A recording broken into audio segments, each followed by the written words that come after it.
नमस्कार, मी ॲडव्होकेट अतुल मगदूम आणि आजच्या व्हिडिओमध्ये आपण सर्च रिपोर्ट ह्या संदर्भात संपूर्ण माहिती घेणार आहोत. त्यामुळे हा व्हिडिओ शेवटपर्यंत बघा. या व्हिडिओमध्ये तुम्हाला A to Z माहिती बघायला मिळेल. या व्हिडिओमध्ये आपण प्रामुख्याने काय काय बघणार आहोत. सर्वात प्रथम सर्च रिपोर्ट म्हणजे काय, कोणाकडून काढून घ्यायचा, त्याच्यानंतर कागदपत्रे कोणती कोणती लागतात, किती वर्षांचा सर्च रिपोर्ट काढून घ्यायचा आहे तुम्हाला, त्याच्यासोबत सर्वात महत्त्वाचा खर्च किती येतो, वेळ किती लागतो आणि का काढावा, या सर्व गोष्टी आज आपण व्हिडिओमध्ये बघणार आहोत. तर चला सुरू करूया. सर्वात प्रथम सर्च रिपोर्ट म्हणजे काय. तुम्ही एखाद्या बॉडीचं सिटी स्कॅन किंवा MRI या प्रक्रिया कधी ऐकल्यात का? 100% ऐकल्या असणार आहेत. एखाद्या बॉडीचं ज्यावेळेस आपण सिटी स्कॅन किंवा MRI करतो त्यावेळेस वरून आपल्याला बॉडी एकदम व्यवस्थित वाटत असते, पण ज्यावेळेस आपण त्या बॉडीचं सिटी स्कॅन किंवा MRI करतो त्यावेळेस त्या बॉडीच्या आत कोणत्या गोष्टी चालल्यात त्या आपल्याला समजतात. मग तुम्ही म्हणणार, सर हे सिटी स्कॅन MRI काय सांगत बसलाय, वकिली पेशा सोडून काय डॉक्टरीमध्ये उतरला का काय? तर नाही, हे जे मी आता तुम्हाला उदाहरण दिलं ते उदाहरण म्हणजे सर्च रिपोर्ट असतं. एखाद्या बॉडीचं ज्यावेळेस आपण MRI किंवा सिटी स्कॅन करतो, बॉडी आपल्याला वरवरून व्यवस्थित वाटत असते, पण त्या सिटी स्कॅन मध्ये आणि MRI मध्ये आपल्याला बॉडीच्या आत काय गोष्टी चालल्यात त्या समजतात. तसंच एखाद्या मालमत्तेचा सर्च रिपोर्ट काढणे म्हणजे ती मालमत्ता वरवरून तुम्हाला व्यवस्थित वाटत असते, त्याच्या 7-12 उतारा तुम्हाला व्यवस्थित वाटत असतो, पण त्या मालमत्तेमध्ये ऍक्च्युअल काय गोष्टी आहेत किंवा आतापर्यंत काय व्यवहार झालेले आहेत ह्या जर गोष्टी तुम्हाला जाणून घ्यायच्या असतील तर त्या सर्च रिपोर्ट अन्वये तुम्हाला समजतात. एखादी मालमत्ता, बरेच लोक काय असतात, बरेच लोकांचा एक पॅटर्न असतो. ज्यावेळेस तुम्ही मालमत्ता खरेदी करत असतात त्यावेळेस ते फक्त 7-12 उतारा बघतात आणि 7-12 उताऱ्यावर जो व्यक्ती मालमत्ता विकत आहे त्याचं नाव असलं तर ते विश्वास ठेवतात की बाबा हा खरा मालक आहे आणि आपण ह्याच्याकडून जमीन घेऊया. ते जमीन घेतात आणि नंतर मग भविष्यात त्यांना पश्चाताप होतो. जर त्या मालमत्तेसंदर्भात एखादी केस चालू असेल किंवा काहीतरी अन्य बोजा वगैरे असेल तर अशा केसमध्ये नंतर त्यांना फटका बसतो. त्यामुळे जर तुम्हाला एखाद्या मालमत्तेसंदर्भात संपूर्ण माहिती घ्यायची असेल, त्या मालमत्तेसंदर्भात आतापर्यंत कोणते व्यवहार झाले, त्या मालमत्तेसंदर्भात आतापर्यंत कोणाचा मालकी हक्क होता, त्या मालमत्तेवर काही कायदेशीर जबाबदारी आहेत का, म्हणजेच बोजा वगैरे आहे का, त्या मालमत्तेवर एखादी कोर्ट केस चालू आहे का, ह्या सर्व गोष्टी जर तुम्हाला जाणून घ्यायच्या असतील तर तुम्हाला सर्च रिपोर्ट काढणं गरजेचं आहे. या गोष्टी तुम्हाला ज्या रिपोर्टमध्ये बघायला मिळतात त्या रिपोर्टलाच म्हणायचं सर्च रिपोर्ट. माशी जसं मी तुम्हाला उदाहरण दिलं, त्या बॉडीच्या आतल्या गोष्टी ज्या आहेत, आपल्या बॉडीच्या आतल्या गोष्टी त्या आपल्याला MRI आणि सिटी स्कॅन अन्वये समजतात. तसंच एखाद्या मालमत्तेच्या आतल्या ज्या गोष्टी आहेत त्या आतल्या गोष्टी आपल्याला सर्च रिपोर्ट अन्वये समजतात. त्यामुळे एखाद्या मालमत्तेचा सर्च रिपोर्ट काढणं खूप गरजेचं आहे. बरेच वकील तुम्हाला सल्ला देतात, ज्यावेळेस तुम्ही जागा खरेदी करत असतात त्यावेळेस सर्च रिपोर्ट काढा, हा आवर्जून सल्ला तुम्हाला वकिलांकडून ऐकायला मिळतो. हा सल्ला का देतात? कारण की फक्त आणि फक्त जर तुम्ही सर्च रिपोर्टचे पैसे वाचवण्यासाठी सर्च रिपोर्ट काढला नाही तर भविष्यात तुम्हाला कोर्टात पाण्यासारखा पैसा वाचायला लागू शकतो. कोर्ट कचेरी दिसते तेवढी सोपी नाहीये. कोर्ट कचेरीमध्ये बरेचसे लोक असे आहेत जे शेवटपर्यंत हताश होतात. त्यामुळे सर्च रिपोर्ट ह्या घटकाकडे ज्यावेळेस तुम्ही मालमत्ता विकत घेणार आहात, जास्तीत जास्त काय होईल, सर्च रिपोर्ट काढण्यासाठी तुमचे थोडे पैसे खर्च होतील, थोडा वेळ जाईल, पण तुम्ही भविष्यात येणाऱ्या कायदेशीर जबाबदाऱ्यापासून आत्ताच म्हणजे सावध राहू शकता. त्यामुळे सर्च रिपोर्ट हा तुम्हाला काढून घेणं गरजेचं आहे. सर्च रिपोर्टमध्ये काय काय गोष्टी तुम्हाला समजतात की आतापर्यंत त्या म्हणजे टायटल चेन, आतापर्यंत त्या जागेचे कोण कोण मालक होते, बरं तो मालकी हक्क कसा त्या व्यक्तींकडे आला, त्या तो जो मालमत्ता आहे त्या मालमत्तेवर काय बोजा आहेत का, त्या मालमत्तेवर काही केस चालू आहेत का, ह्या सर्व गोष्टी तुम्हाला त्या सर्च रिपोर्टमध्ये बघायला मिळतात. जसं बॉडीच्या सिटी स्कॅन मध्ये आपल्याला बॉडीच्या आतल्या सर्व गोष्टी बघायला मिळतात, तसंच त्या मालमत्तेच्या सर्च रिपोर्टमध्ये आपल्याला आतल्या सर्व गोष्टी बघायला मिळतात. फक्त 7-12 उतारा बघून तुम्ही कधीच मालमत्ता खरेदी करू नका. मुळात 7-12 उतारा हा काय मालकी हक्क नाही. सुप्रीम कोर्टाने वारंवार सांगितले की 7-12 उतारा हा काय मालकी हक्क नाही. त्या मालमत्तेसंदर्भात जे काही खरेदी दस्त झाल्यात ह्या गोष्टी सुद्धा मॅटर करतात. त्यामुळे फक्त आणि फक्त 7-12 उतारावर एखाद्याचं नाव आहे, बोजा क्लिअर आहे, त्यामुळे जर त्या गोष्टी बघून तुम्ही मालमत्ता खरेदी करत असाल तर तुम्ही चुकत आहात. मालमत्ता खरेदी करताना सर्च रिपोर्ट हा काढून घ्या. भले थोडे पैसे तुमच्या खिशातून जातील, पण भविष्यात तुम्हाला कोर्टाची पायरी चढायला लागणार नाही. त्यामुळे सर्च रिपोर्ट हा काढून घेणं अनिवार्य आहे. आता वळत पुढच्या मुद्द्याकडे, तो आहे सर्च रिपोर्ट कोणाकडून काढून घ्यायचा. जर समजा तुम्हाला बँकेच्या कामासाठी सर्च रिपोर्ट पाहिजे असेल, आता बरेच बँका काय करतात, ज्यावेळेस ते त्या प्रॉपर्टीवर लोन देणार असतात त्यावेळेस त्या प्रॉपर्टीचा सर्च रिपोर्ट घेऊन या म्हणतात. कारण की त्यांना सुद्धा एक अश्युरन्स हवा असतो की बाबा ही मालमत्ता जो आपल्याकडे गहाण ठेवत आहे ती खरं त्याच्या नावावर आहे का. कारण की मी जसं तुम्हाला सांगितलं 7-12 हा काय मालकी हक्काचा पुरावा नाही. त्यामुळे मग बँक पण काय सांगते की बाबा तू तुझ्या मालमत्तेचं सर्च रिपोर्ट घेऊन ये. जर तुम्हाला बँक कामकाजासाठी सर्च रिपोर्ट हवा असेल तर अशा वेळेस बँकेच्या पॅनलवर जे वकील असतात त्यांच्याकडून तुम्हाला सर्च रिपोर्ट काढून घ्यायचा आहे, कारण की बँकेला त्यांच्या पॅनलवरच्या वकिलांचा सर्च रिपोर्ट चालतो, अन्य कोणत्या वकिलांचा नाही. त्यामुळे जर बँकेसाठी तुम्हाला सर्च रिपोर्ट हवा असेल तर त्या बँकच्या पॅनलवर जे वकील आहेत त्यांच्याकडून काढून घ्या. आणि जर समजा तुम्हाला खरेदी व्यवहारासाठी सर्च रिपोर्ट काढायचा असेल तर कोणत्याही वकिलांकडून तो सर्च रिपोर्ट तुम्ही काढून घेऊ शकता. पण ते वकील सुद्धा तज्ञ वकील पाहिजे ज्यांना या गोष्टींचा अनुभव आहे. मागच्याच आठवड्यात मी एक उदाहरण बघितलं. त्याच्यामध्ये एका व्यक्तीने काय केलं, एजंटकडून सर्च रिपोर्ट काढायला तो गेला. एजंटला त्याने पैसे दिले. एजंटने सर्च रिपोर्ट तर दिलाच नाही, फक्त सर्च रिपोर्टच्या नावाखाली जुने 7-12 उतारे आणि फेरफार वगैरे त्या गोष्टी दिल्या. त्यामुळे एजंटकडून सर्च रिपोर्ट काढणं हे टाळा. तज्ञ वकिलांकडून ज्यांना ह्या गोष्टींचा अनुभव आहे त्याच्याकडूनच सर्च रिपोर्ट काढून घ्या. हा होता दुसरा मुद्दा. वळत पुढच्या मुद्द्याकडे. कागदपत्रे कोणती कोणती लागतात. ज्यावेळेस तुम्ही सर्च रिपोर्ट काढणार असता त्यावेळेस प्रामुख्याने तुम्हाला 7-12 उतारा, त्याच्यासोबत फेरफार आणि 8 उतारा, या सर्व गोष्टी तुम्हाला कागदपत्रे म्हणून सर्च रिपोर्टसाठी लागतात. त्याच्यानंतर पुढचा मुद्दा आहे किती वर्षांचा सर्च रिपोर्ट काढायचा. हा सर्वात महत्त्वाचा मुद्दा आहे. बऱ्याच लोकांना काय कन्फ्युजन असतं की सर्च रिपोर्ट आम्हाला काढायचा आहे, पण तो किती जुना काढायचा. एक गोष्ट लक्षात घ्या, जर तुम्ही त्या बँकेच्या कामकाजासाठी सर्च रिपोर्ट काढणार असाल तर बँक जनरली तुम्हाला 15 वर्षापर्यंत सर्च रिपोर्ट आणायला सांगते. पण जर समजा तुम्ही जागा खरेदी करणार असाल आणि त्यासाठी तुम्हाला सर्च रिपोर्ट पाहिजे असेल तर साधारण एक मिनिमम 30 वर्षांचा तरी सर्च रिपोर्ट काढा.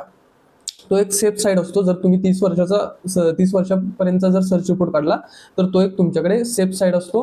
आणि एक आयडियल जर आपण पिरियड बघितला तर तो 30 वर्षांचा पिरियड आहे. 30 वर्षापर्यंत जर तुम्ही सर्च रिपोर्ट काढला, जागा जर खरेदी करणार असेल तर तो पुरेसा आहे. त्याच्यामध्ये सर्व गोष्टी तुम्हाला टायटल चेन वगैरे ह्या समजून जातात आणि 30 वर्ष हा पुरेसा वेळ आहे, म्हणजे पुरेशी कालावधी आहे तुम्हाला त्या गोष्टी समजण्यासाठी. त्यामुळे जर जागा खरेदी करण्यासाठी मिनिमम म्हणतोय 30 वर्षांचा.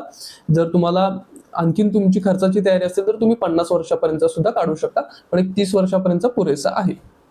आता वळत पुढच्या मुद्द्याकडे. सर्वात महत्वाचा की सर्च रिपोर्टसाठी खर्च किती येतो. एक गोष्ट लक्षात घ्या, सर्च रिपोर्टसाठी जो येणारा खर्च आहे तो डिपेंड करतो की तुम्हाला किती डीप पर्यंत जो सर्च रिपोर्ट आहे तो पाहिजे आहे.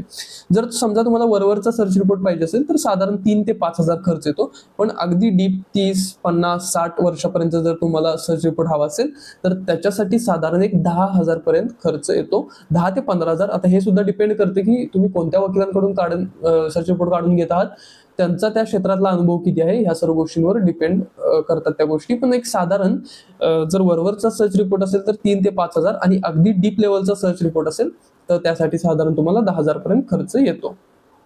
आता वळत पुढच्या मुद्द्याकडे. सर्च रिपोर्टसाठी वेळ किती लागतो. सर्च रिपोर्टसाठी साधारण एक आठवड्याभराचा वेळ लागतो. पण जर समजा तुम्हाला सर्च रिपोर्ट अगदी जुना हवा असेल आणि त्या जागेसंदर्भात काही कॉम्प्लिकेशन असतील तर अशा केसमध्ये सर्च रिपोर्टसाठी 15 ते 20 दिवस लागू शकतात. आता वळत सर्वात महत्त्वाचा मुद्दा, बोनस पॉईंट, की सर्च रिपोर्ट का काढावा. जसं मी तुम्हाला माहिती सांगितलं की ज्यावेळेस एखादी व्यक्ती मालमत्ता विकत घेत असते त्यावेळेस ती फक्त 7-12 उतारा बघून मालमत्ता विकत घेते. इंग्लिशमध्ये एक म्हण आहे, डोंट जज a book by it's cover. तसंच मला वाटतं की डोंट जज अ land or property bye it's 7-12 उतारा. फक्त आणि फक्त 7-12 उतारा बघून त्या मालमत्तेला तुम्ही जज करू नका. बऱ्याच लोकांना 7-12 उतारा बघितल्यावर वाटतं की बाबा ग्रामीण भागात तर 7-12 उतारा म्हणजे त्या ह्याचा मालमत्तेचा एकदम उच्च डॉक्युमेंट असतो, उच्च कागदपत्र असतं. त्या लोकांना काय वाटतं की बाबा 7-12 उतारावर नाव आहे म्हणजे विषय संपला, झालं, ती मालमत्ता तुझ्या नावावर आहे. पण त्या मालमत्तेसंदर्भात बऱ्याचशा अशा खाचाखुणा असतात ज्या 7-12वर येत नाहीत. त्यामुळे 7-12 उतारा हा काय मालकी हक्क पुरावा नाही. त्यामुळे फक्त आणि फक्त 7-12वर विश्वास ठेवू नका. आता मी ज्यावेळेस कोर्टात बघतो त्यावेळेस 10 ते 20% पक्षकार असे असतात ज्यांचा त्या केसशी काहीच संबंध नसतो, ते फक्त त्या केसमध्ये कागदोपत्री अडकलेले असतात. एक गोष्ट लक्षात घ्या, कोणताही व्यवहार करताना तुम्हाला तो व्यवहार चोख करणं गरजेचं आहे. भले तुम्ही शिक्षित असाल किंवा अशिक्षित असाल, व्यवहार हा चोखच झाला पाहिजे, कारण की भविष्यात तुम्हाला कोर्टाची पायरी चढायला लागू शकते. आणि पूर्वीच्या काळात लोक बघा म्हणायची की कधीच आपल्याला दवाखान्याची आणि कोर्टाची पायरी चढायला लागू नये. का म्हणायची? कारण की त्यांना माहित आहे एकदा तुम्ही दवाखाना आणि कोर्ट कचेरी तुमच्या मागे लागली तर पैसा भरपूर खर्च होतो.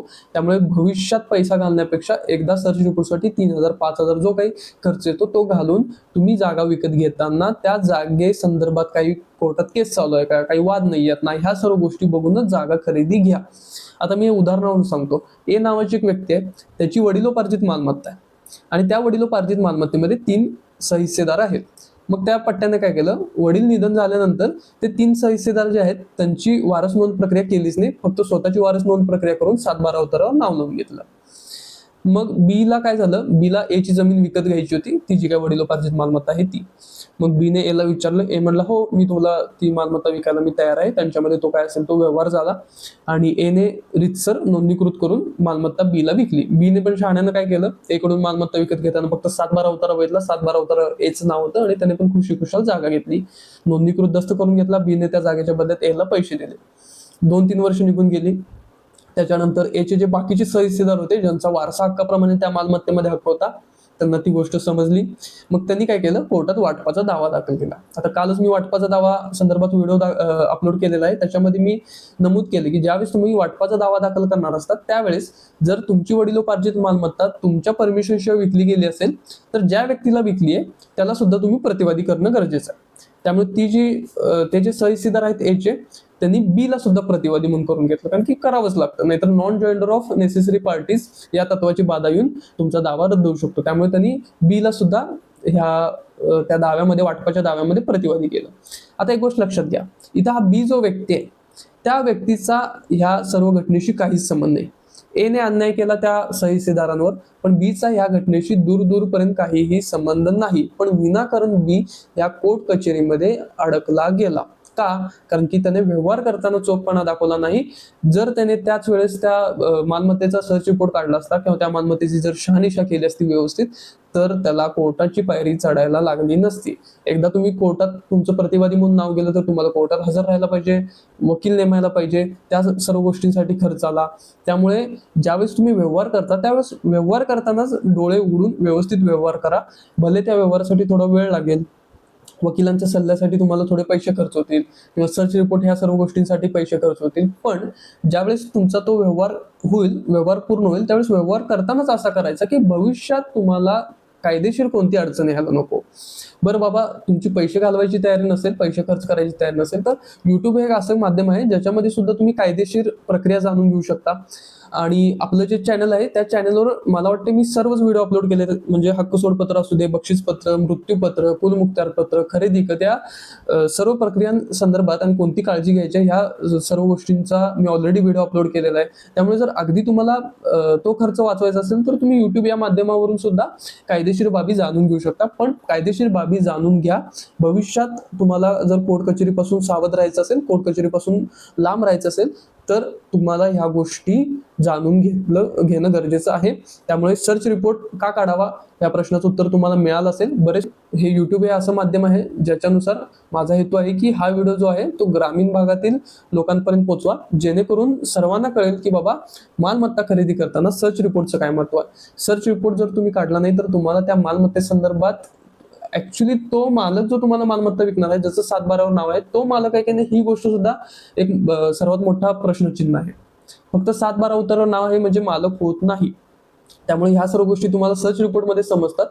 त्यामुळे हा जो मी बोनस पॉईंट ऍड करता शेवटमध्ये की सर्च रिपोर्ट का काढावा, तर ह्याचं हे उत्तर आहे. सर्च रिपोर्टला अनन्यसाधारण महत्व आहे. ज्यावेळेस तुम्ही जमीन विकत घेत असता त्यावेळेस सर्च रिपोर्ट म्हणजे तुमच्यासाठी एक ब्रह्मास्त्र आपण म्हणू शकतो, जेणेकरून तुम्हाला त्या मालमत्तेसंदर्भात संपूर्ण माहिती मिळते. आणि जर सर्च रिपोर्टमध्ये तुम्हाला त्या गोष्टी क्लिअर झाल्या तरच तुम्ही ती जागा विकत घ्यायची आहे.